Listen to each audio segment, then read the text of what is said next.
샬롬. 오늘은 웨스트민스터 신앙고백 네 번째 시간입니다. 벌써 전반전이 다 끝났는데요. 이제 후반전이 시작됩니다. 은혜 가운데 끝까지 만주하게 되시기를 바랍니다. 기도하고 시작하겠습니다. 하나님 아버지 감사드립니다. 지난 시간에는 우리의 구원과 온 세상을 향한 하나님의 주권을 배웠습니다. 특별히 하나님께서 몸된 교회를 위하여 섭리하시고 계심도 깨달았습니다.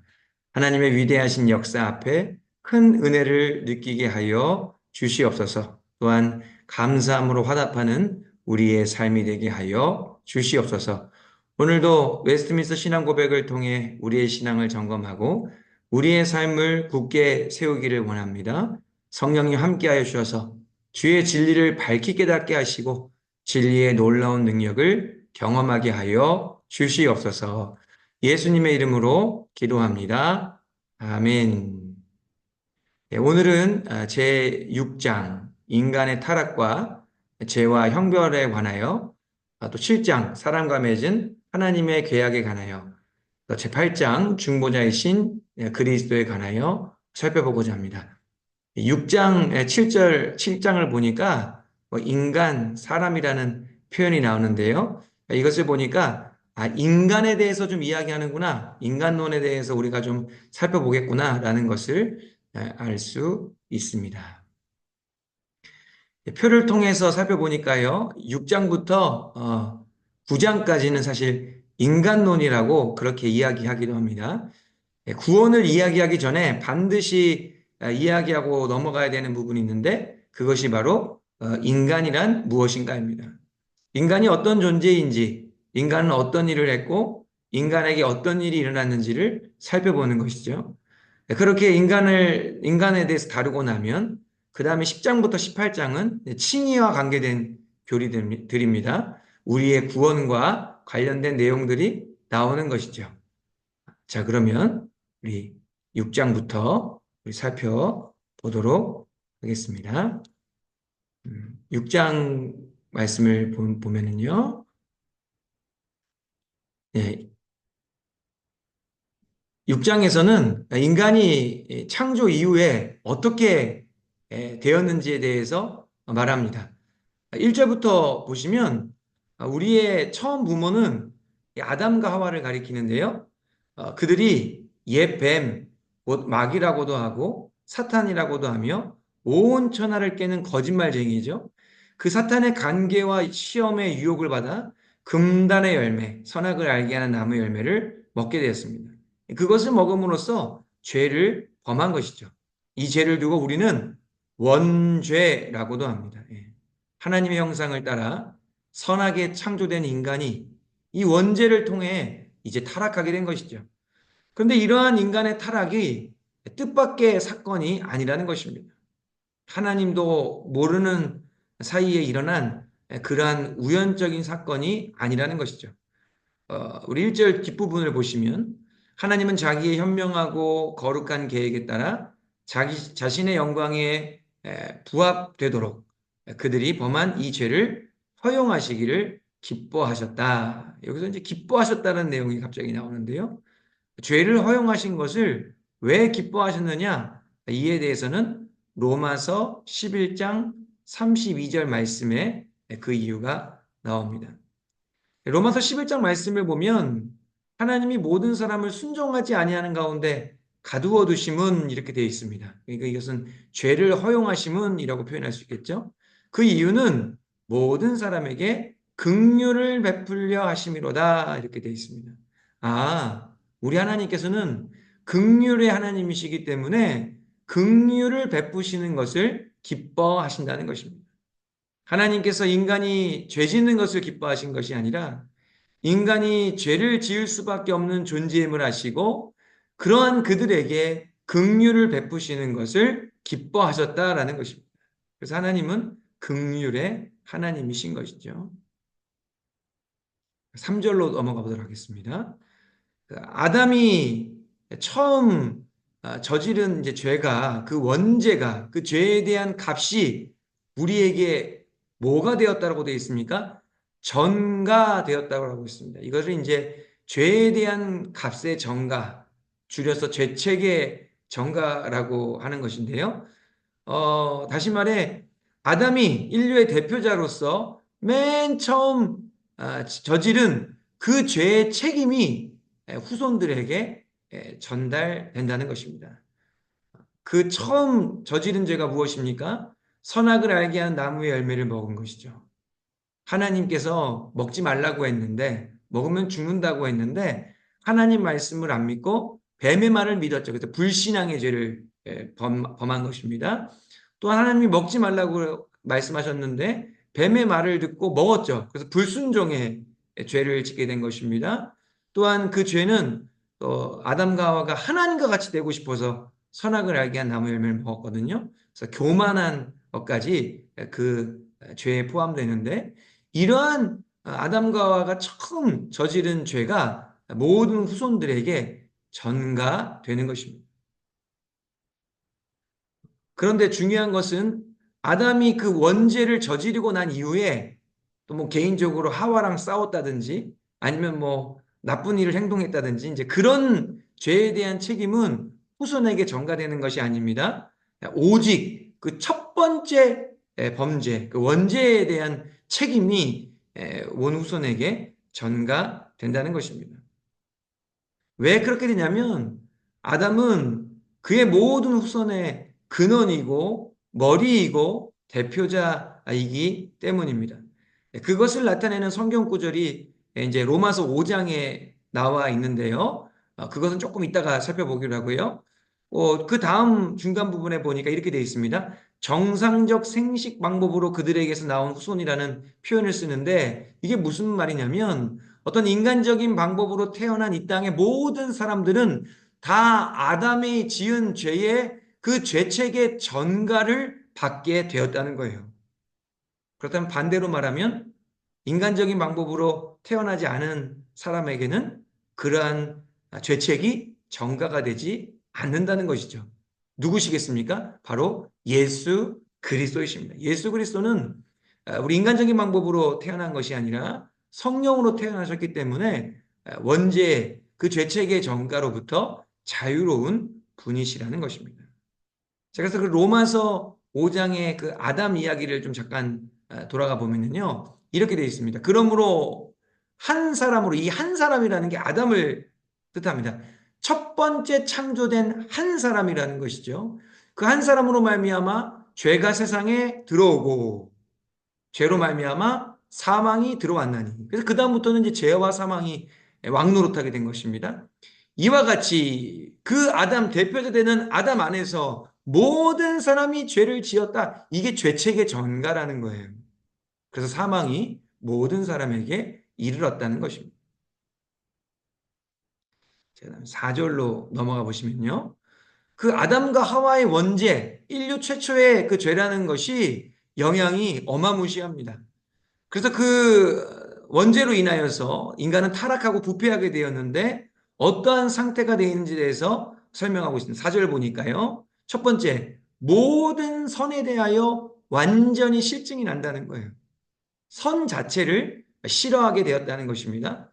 그 다음에 선에 대하여서 완전히 무능해진 것이지요. 그 다음에 세 번째로 선에 대하여 완전히 반대하는 존재가 됐고요. 그 다음에 네 번째 보니까 오히려 모든 악을 좋아하고 악쪽으로 기울어지는 그러한 경향을 가지게 되었다는 것입니다. 이것이 바로 타락한 인간의 상태가라는 것입니다. 원죄로 인한 타락과 부패에서 그 인간의 모든 실질적인 범죄가 다 나온다는 것입니다. 이것이 바로 원죄의 영향인 것이죠. 그래서 이런 원죄의 영향을 잘 표현한 구절이 에베소서 2장 3절인데요. 말씀을 보니까 맨 상단에 우리도 다 그 가운데서라고 되는데 이 그 가운데서라는 것은 악한 영들의 통치 가운데서 악한 영들의 조종 가운데서 이렇게 보시면 됩니다. 우리 육체의 욕심을 따라 지내며 육체와 마음에 원하는 것을 하여 다른 이들과 같이 본질상 진노의 자녀다. 이렇게 얘기하는 것입니다. 이 본질상 진노의 자녀라는 것은 원죄로 인해 타락한 인간은 그 본질상, 그 본질적으로 볼 때에 마치 진노의 자녀, 진노받을 수밖에 없는 그런 인간과 똑같은 상태라는 거예요. 타락하고 부패한 인간이 하나님의 진노를 받는 것은 어찌 보면 당연한 일인 것이죠. 다음으로 넘어가서 5절입니다. 5절 말씀 우리에게 중요한 인사이트를 주는데, 우리가 흔히 구원받았다고 하면서 저 사람은 왜 저렇게밖에 행동을 못하나 이렇게 생각하지 않습니까? 또 아니 교회 다닌다고 하면서 어떻게 하는 행동이 세상 사람보다 더 악할 수가 있나? 저 진짜 구원받은 거 맞나? 이런 자두 섞인 이야기들을 가끔 하는데요. 그 이유가 5절에 나와 있습니다. 5절에 보니까 본성의 이 부패성은 이 세상에 사는 동안 중생한 사람들 안에도 남아있다 이렇게 돼 있어요. 웨스트민스터 신앙고백은 구원을 중생, 다시 태어남, 거듭남이라고 표현합니다. 그 거듭난 사람에게도 뭐가 남아있다는 것입니까? 본성의 부패성, 그 원죄의 영향, 타락한 것에 대한 잔재가 남아있다는 거예요. 그러므로 구원받았다고 자동적으로 거룩해지는 것이 아닙니다. 거듭나기는 했지만, 다시 태어나기는 했지만 여전히 그의 삶 속에는 타락의 흔적이 있다는 것이죠. 그래서 구원받은 이후에 우리가 거룩한 삶을 추구하며 살아가야 하는 것, 그것이 중요한 것입니다. 구원받았다고만 끝나는 게 아니라 구원받았으니까 이제는 그 구원에 합당한 삶을 책임감 있게 살아가는 것이 필요하다는 것이죠. 죄에 대한 책임은 사망인데 예수 그리스도의 십자가를 통하여서 그 사망의 문제는 해결되었지만 원죄의 영향이 아직 남아있다는 것입니다. 그래서 신자가 구원받은 이후에도 죄로부터 자유롭지 못하고 계속해서 죄를 지을 수밖에 없는 것이죠. 그래서 이거를 두고 요한일서는 이렇게 이야기하고 있습니다. 우리에게 반드시 죄가 있다는 거예요. 반드시 타락하고 부패한 본성이 여전히 남아있다는 것입니다. 만약에 그게 없다라고 한다면 그 거짓말한다는 것이죠. 이렇게 해서 이제 인간에 대해서 정리해 보면 선한 창조는 범죄함으로 타락하게 되었고 이 부패한 본성은 구원받은 이후에도 여전히 남아있다 이렇게 볼 수 있습니다. 그 부패한 본성이 우리 안에 여전히 남아있다는 것이 참 우리로 하여금 많은 것들을 생각하게 만드는 것이죠. 자, 그럼 7장으로 넘어가 보도록 하겠습니다. 자, 그렇다면 하나님께서 이렇게 원죄로 인해 부패하고 타락한 인간과 어떠한 계약을 원래 맺으셨는지 또 맺으셨는지에 대해서 함께 살펴보고자 합니다. 2절에 보니까 하나님께서 처음 맺으신 계약이 있다고 해요. 그것이 바로 뭐라고 되어 있습니까? 행위의 언약 이렇게 되어 있습니다. 이게 뭐냐면 하나님께서 주신 약속대로 행하면 살 수 있다는 거예요. 살게 해주시겠다는 것입니다. 하나님께서 생명을 주시겠다 약속하신 것이죠.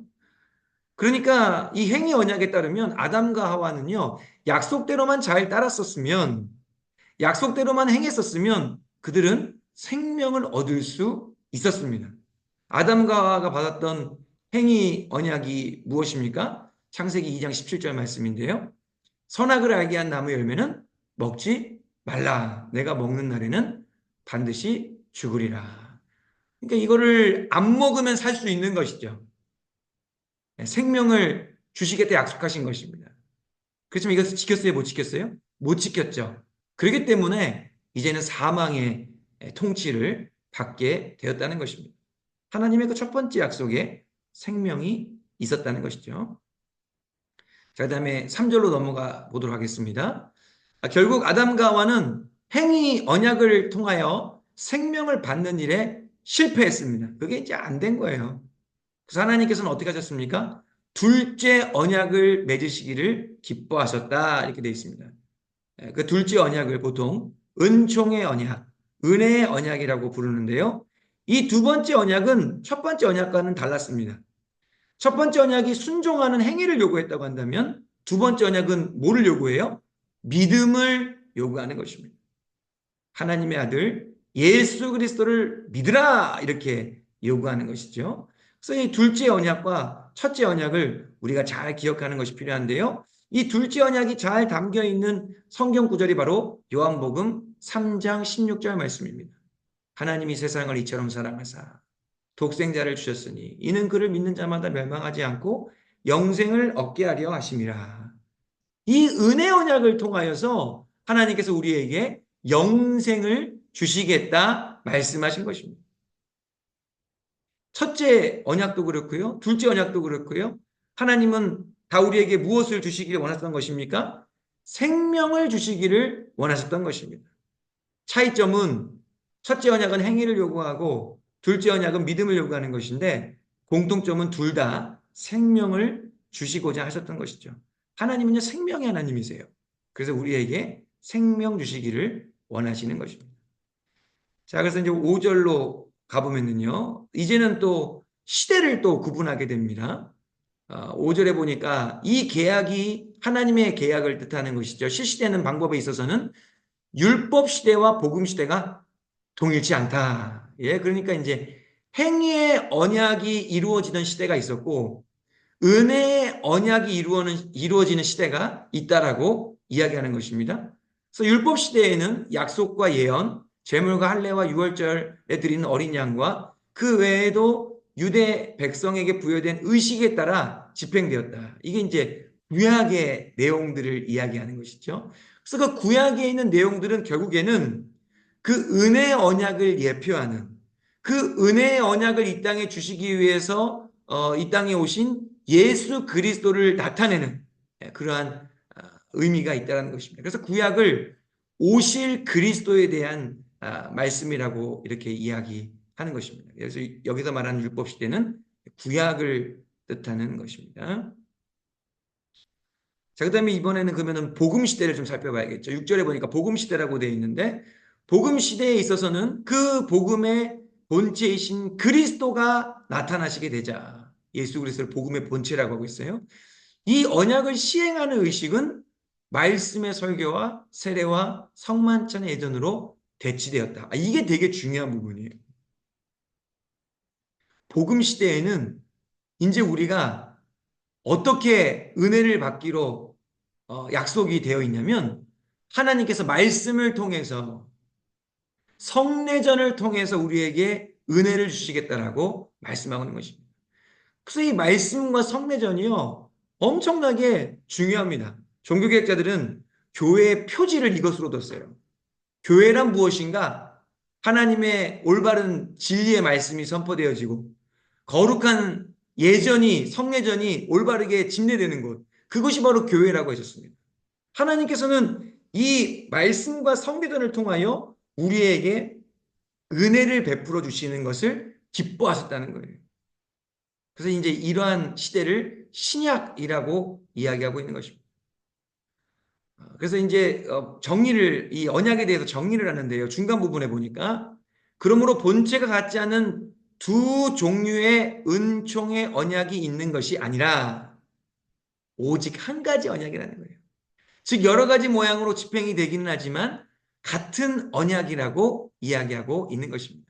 여기서 이제 이야기하고 싶은 것은 구약을 우리가 보통 옛 언약이라고 하고 신약을 새로운 언약이라고 하는데 구약과 신약은 서로 다른 언약이 아니라 사실은 하나님의 동일한 언약이라고 이야기하고 있는 것입니다. 그래서 이제 하나님의 계약에 대해서 하나님께서 인간이 타락하기 전에 맺었던 언약과 타락한 후에 주신 언약이 무엇인지에 대해서 한번 살펴보았습니다. 다음으로 이제 8장으로 넘어가도록 하겠습니다.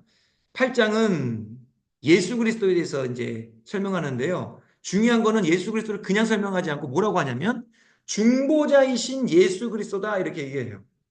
그래서 1절에 보니까 성경에서 말하는 예수 그리스도에 관한 표현들을 총망라하고 있습니다.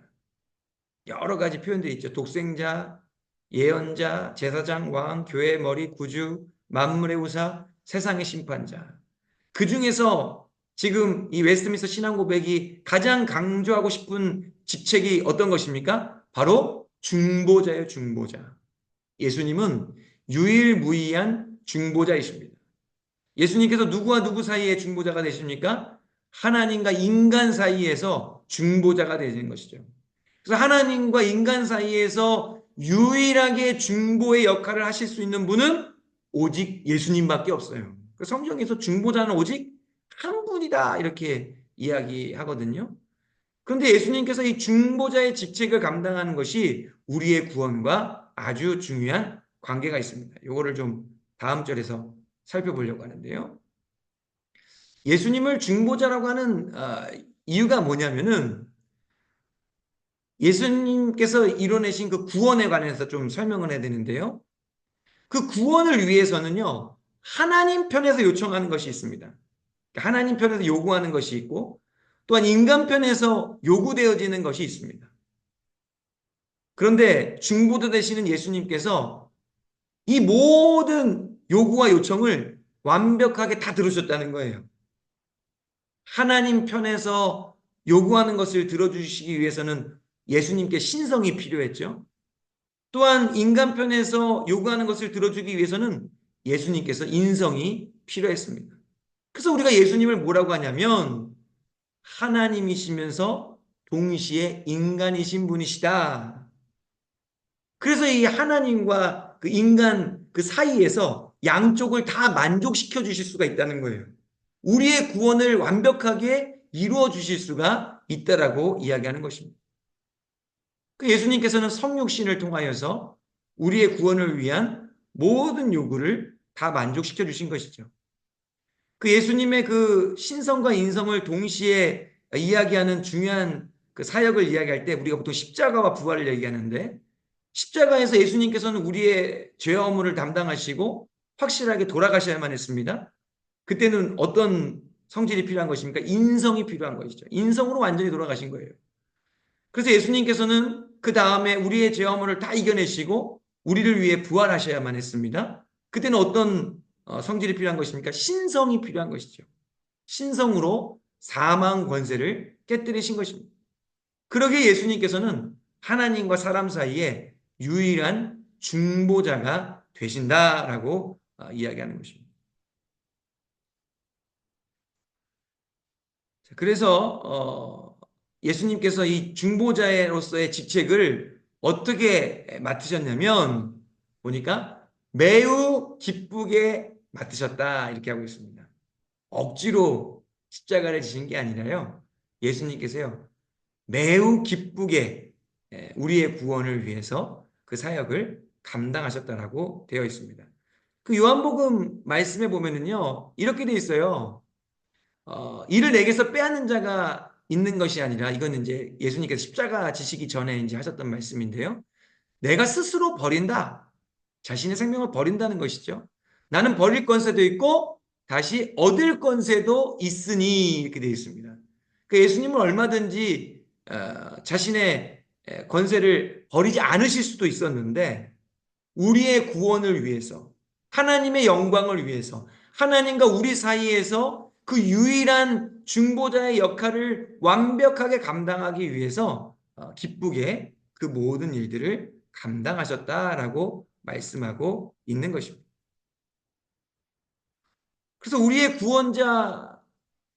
구원은 중보자 되시는 예수 그리스도의 그 기쁨의 사역 덕분에 이루어졌다는 것을 우리가 잘 알고 있어야 되는 것입니다. 그래서 우리가 이 중보자이신 그리스도 이런 표현을 사실 우리가 교회에서 많이 안 쓰는데요. 사실 많이 쓰셔야 돼요. 왜냐하면 우리의 구원을 위해서 주님께서 중보자 역할을 감당하신 게 너무나도 중요한 것이기 때문입니다. 이렇게 이제 내용들을 좀 다 마지막까지 정리를 좀 한번 해보면요. 자, 인간은 어떠한 존재입니까?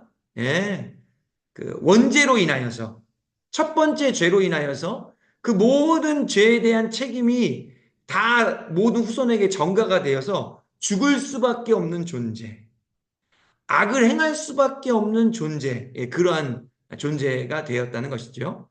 그런데 하나님께서는 그런 인간에게 어떠한 계약을 맺으셨습니까? 은혜의 언약을 맺어주신 것이죠. 예수 그리스도를 이 땅에 보내주시고 예수님을 통하여서 은혜의 언약을 맺어주셨습니다. 그리고 그 은혜의 언약을 통하여서 우리에게 생명을 주시고자 하셨다는 것입니다. 하나님께서는 생명의 하나님이신 것이죠. 그리고 우리 예수님께서는 어떻게 하셨습니까? 이 땅에 오셔서 하나님과 우리 사이에서 그 중보자의 역할을 완벽하게 또한 기쁘게 담당하셨습니다. 왜냐하면 예수님께서는 참 하나님이시면서 동시에 참 인간이셨기 때문에 우리의 구원을 위해서 중보자 역할을 완벽하게 감당해 주셨던 것이죠.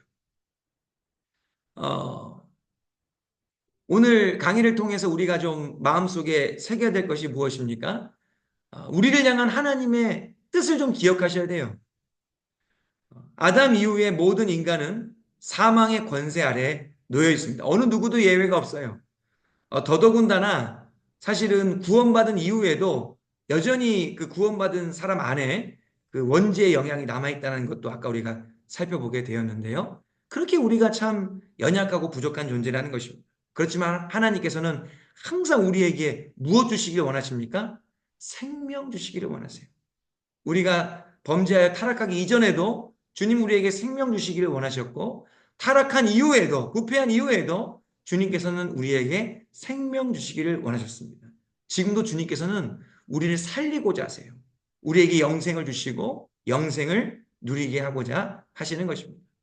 또한 우리가 기억해야 될 분이 누구십니까? 바로 우리의 유일한 중보자 되시는 예수 그리스도십니다.